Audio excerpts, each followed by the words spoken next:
যত ভক্তবৃন্দ বসি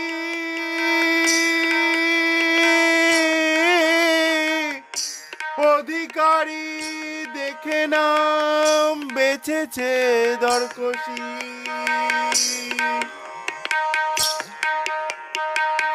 যদি নাম কিনবে ভাই আমার সঙ্গে চলো মহাজনের কাছে যাই।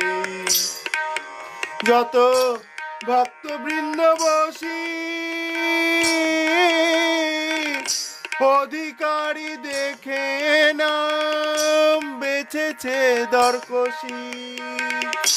যদি নাম কিনবে ভাই আমার সঙ্গে চলো মহাজনের কাছে যাই। তুমি কিনবে কৃষ্ণ নাম